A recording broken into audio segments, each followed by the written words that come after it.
Hey folks, and welcome back to Chantanaburi. You know, last episode I was here, I met a friend. We looked around Chantanaburi, some different sites, and you kind of got to get to know somebody before you get into business. And that's what this is about. The gemstone business, that's what I'm most interested here in Chantanaburi. Chantanaburi is known for gemstones. As far as Thailand, it's a bit of a mecca of gemstones.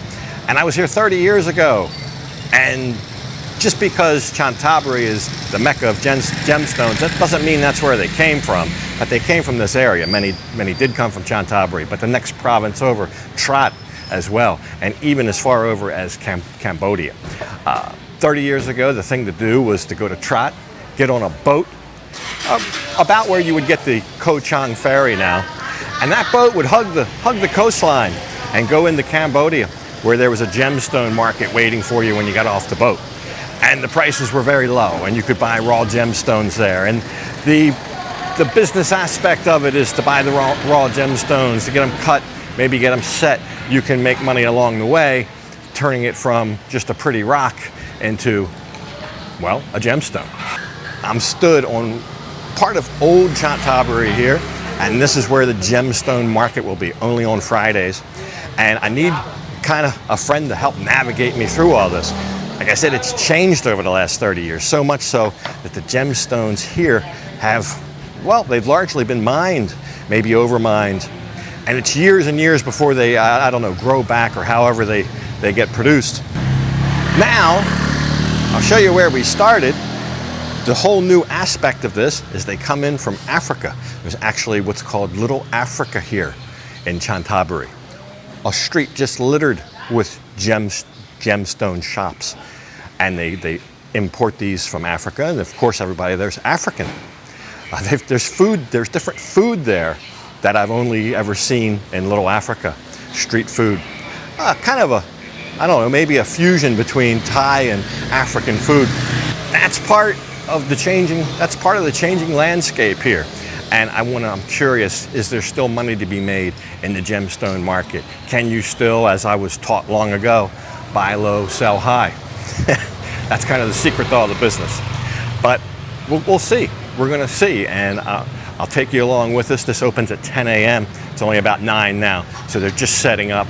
But we have plenty of time today to look around here, explore, and find out what it is, how much it is, and how much money there is to be made, if any. So while we're waiting for the gemstone market to open, even though it opens at 10, really doesn't get fully going till about 11. So came around the corner here to get some noodle soup. Now this is kind of a local variety of noodle soup that would be kind of rare to find outside of Chantanaburi, called Kwetiao Muliang. And it's a pork-based noodle soup, but it doesn't have the pork blood in it. So it's also you can also get it with beef. So we got like half pork, half beef. It's pretty good flavor. And they got these little coconut desserts, and of course the little fried crispy pig skins. So we'll enjoy this and then go to the market. They all set up there with their little desks out by the road. There's whole rooms, whole buildings full of desks, and you can come in and sit at the desk, and that's where you trade your stones. Some of the better ones even have little desk lamps and stuff, you know, so you can really examine the gems. It's like something you don't see really other than here. And specifically on Fridays in this area of the gemstone, it's not just one street. It's a couple square blocks. You'll find different gem shops. Some are selling gems already cut, polished, set in jewelry. Other ones are just selling raw stones, which is what I'm more interested in, because I want to have somebody cut it for me.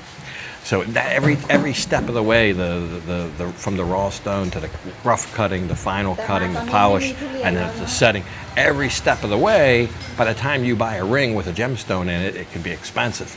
You start with the raw gemstone yourself and walk it kind of through the entire process. I think you save a lot of money. And then you end up with a product that you might be able to sell and make a pretty penny on. Well, we'll see. We'll see. I don't want to get ahead of myself here.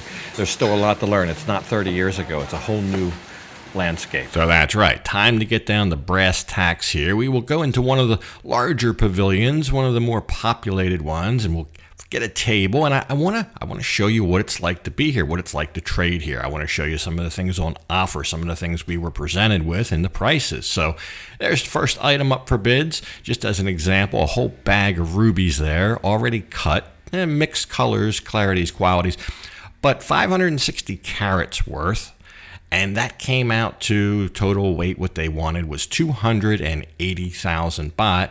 That's roughly about 8,100. The exchange rate today is about 34.5. So I'll go through a little montage here, show you some of the offerings, and you can convert those to your local currency at that rate. And, you know, I'll just show you what it's like to really be here and do some trading. I just want your attention, please. Anything to get back my fears. Everything's piling up on me while staring at your read receipt. Been holding on patiently.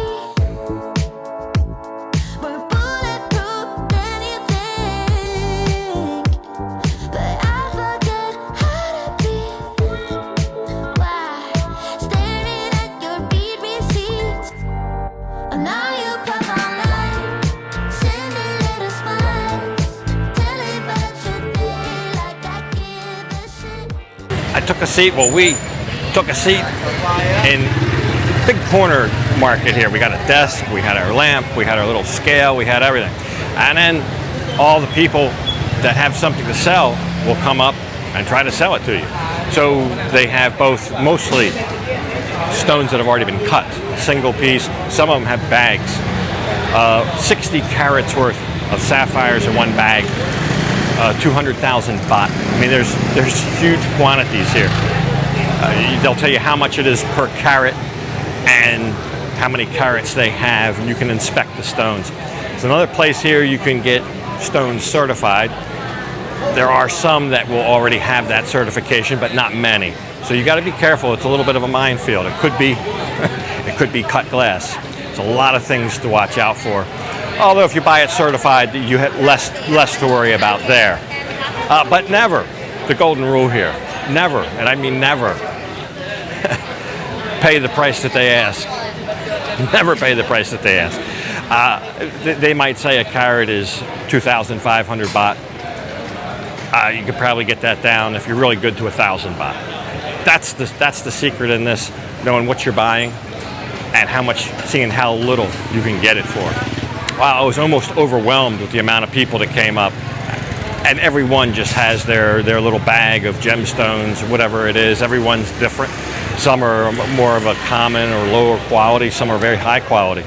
So you might have one little stone that's 20,000 baht, and the next one might be only 2,000 baht. But it's quite a different kind of place here. It's a whole different vibe. It's a very business-like vibe. And when I say about the pricing, that's not because you're a foreigner. It's everybody. It's Thai. There's all sorts of nationalities here.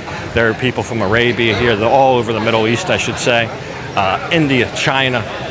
It's a real melting pot here. Everybody wanting to either buy or sell stones. I'm more interested to buy a raw, uncut stone and get it cut myself and just to see what it is. Now, most of these that are selling the cut stones, they've already been down that road. They've bought it uncut.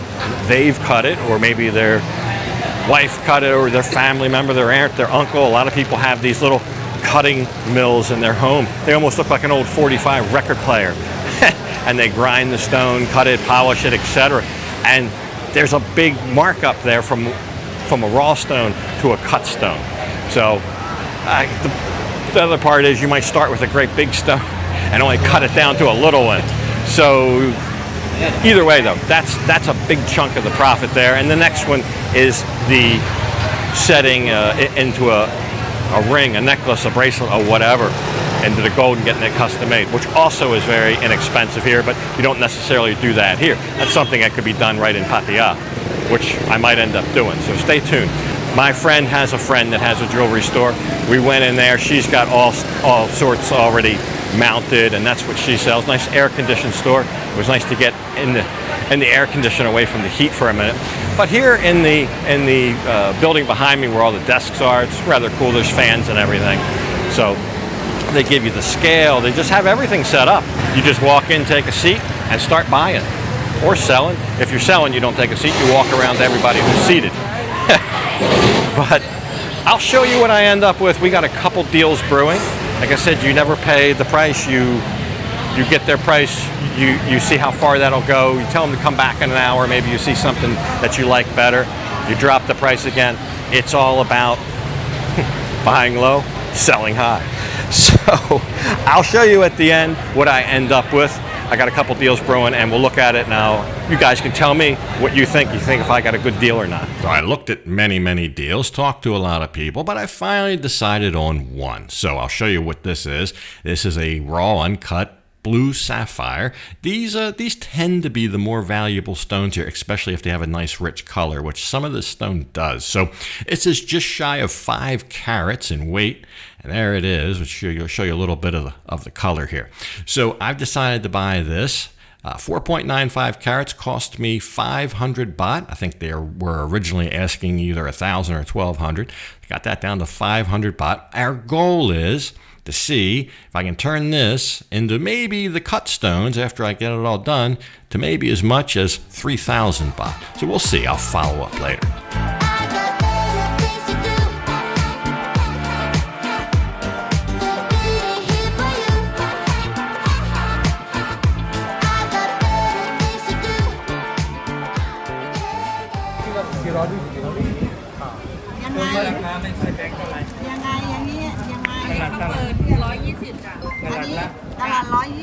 So there you go. I hope that gives a little insight of what it might be like to come to the Friday morning Gemstone Market here in Chantanaburi and do a little trading. Only about 2.5 hours from Pattaya.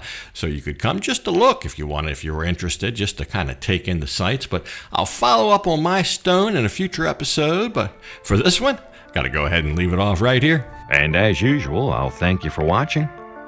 And until next time, bye for now.